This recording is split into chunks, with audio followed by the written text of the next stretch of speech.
Hello সবাইকে।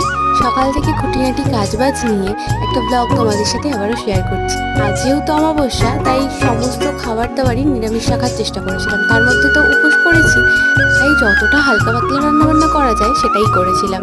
তাছাড়া weather চেঞ্জের জন্য মোটামুটি বাড়িতে সবারই শরীরটা খারাপ, তো সেই জন্য করেছিলাম মায়ের একটা রেসিপি পাট শাক আর ছোলার ডাল দিয়ে। আচ্ছা, তোমরা কি কি খেয়েছো আমাকে কিন্তু অবশ্যই জানি। আর এভাবে শাক রান্না করতে তো খুব একটা ঝামেলাও নেই, খুব তাড়াতাড়ি হয়ে যায়, তার উপরে খেতেও দারুণ হয়। তবে হ্যাঁ, ছোলার ডালটাকে অবশ্যই একটা সিটি দিয়ে বন্ধ করে রাখতে হবে বেশ কিছুক্ষণ, আর তারপরে শাকটাকে কিন্তু ঝুড়ো ঝুড়ো করে ভাজা করে তারপরেই জল ঝরানো ডালটাকে দিতে হবে। এটা কোনো নতুন রেসিপি নয় ঠিকই, বাড়িতে হয়তো তোমরা সবাই খেয়েছো, তবে আমি যেহেতু দ্বিতীয়বারের মতন করলাম তাই তোমাদের সাথে এটাও শেয়ার করলাম। দিকে রান্না করতে করতে আমি কিন্তু স্নানটাও সেরে নিয়েছি। আসলে হাতে একদম সময় ছিল না, ঠাকুরমশাই চলে এসেছিল, মন্দিরে যাওয়ার ছিল, তারপর রেডি হয়ে চলে গেলাম মন্দিরে। চলো আজকের মতো টাটা।